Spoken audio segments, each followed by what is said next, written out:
যারা ভিডিওটি দেখছেন সবাইকে স্বাগতম জানাচ্ছি। আসলে ভিডিওটা করছি একটি উদ্দেশ্যকে সামনে রেখে, সেটি হচ্ছে যে এটি ইউরোপের দেশ রোমানিয়ার একটি গ্রাম এলাকা, শহরের বাইরে। দেখুন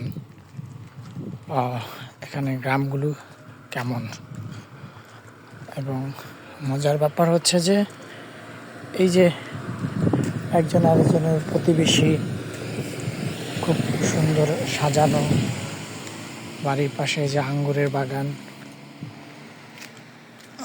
থোকায় থোকায় আঙ্গুর ধরে আছে।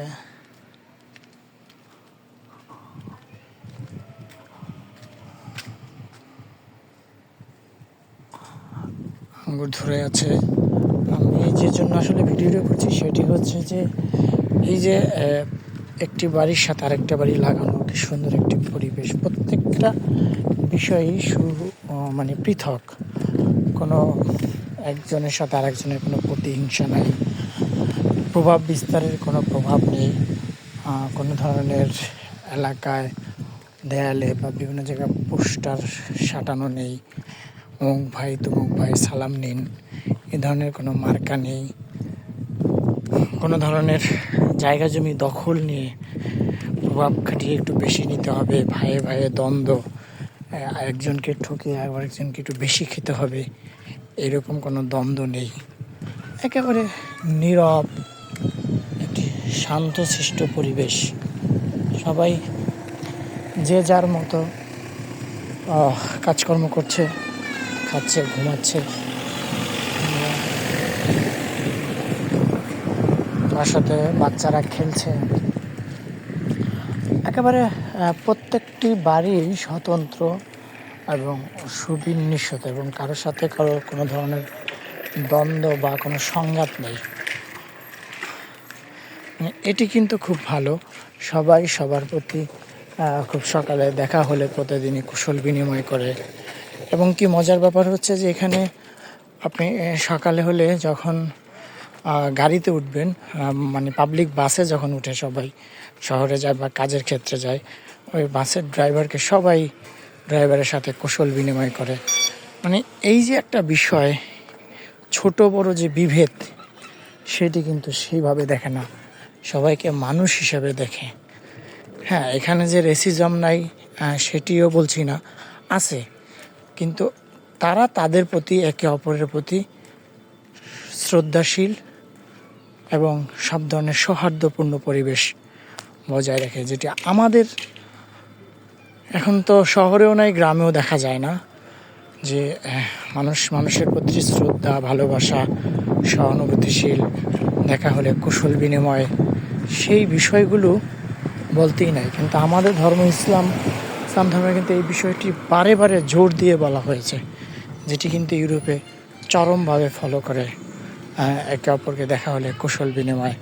আমাদের কিন্তু দেশে সেটি নেই, বরং একজনের সাথে আরেকজন দেখা হলে আরেকজনের সমালোচনা এবং আরেকজনকে ছোট হেয় করার যে মানসিকতা, সেটি কিন্তু আমাদের চরমভাবেই ফুটে ওঠে, এবং আমরা সেটি চর্চা করি।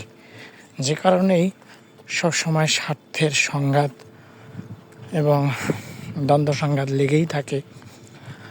দেখুন, আমি অনেক দূর হেঁটে আসলাম, এখন আরেকটি রাস্তায় আসলাম।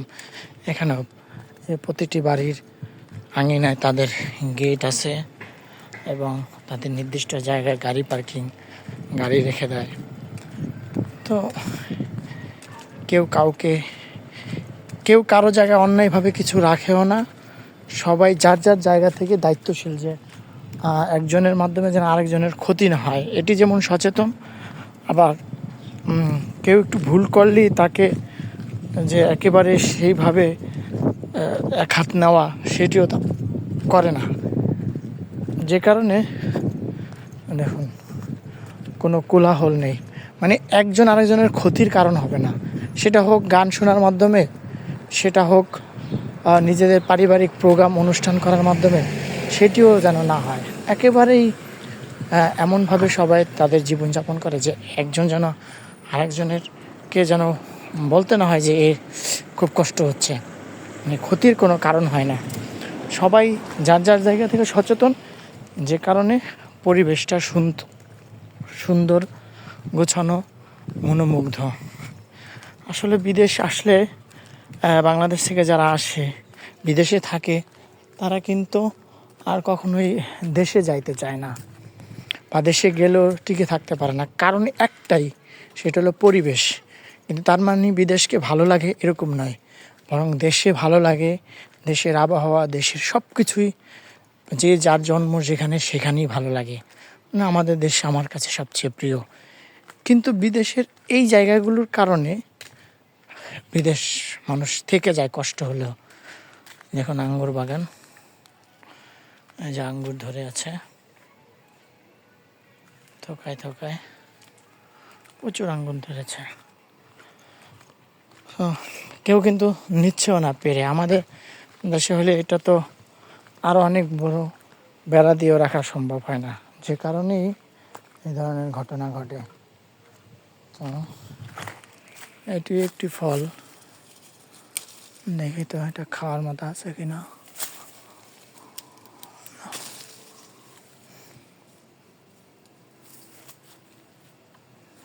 গাছটা নষ্ট হয়ে গেছে।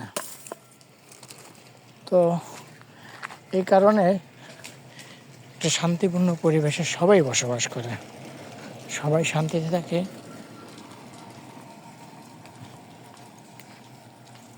আমরা বলি একে অপরকে আমরা শান্তি চাই, কিন্তু শান্তি চাইলে তো হবে না, শান্তির জন্য কাজটা করতে হবে, সবার ত্যাগ স্বীকার করতে হবে, স্যাক্রিফাইস করতে হবে, একে অপরকে ছাড় দিতে হবে। সেটি কিন্তু কখনোই আমরা দিতে চাই না। ধরেন 1 হাত জমির জন্য প্রয়োজনে মানুষ খুন করতেও দ্বিধাবোধ করে না। এই হলো আমাদের শান্তি চাওয়ার মানসিকতা।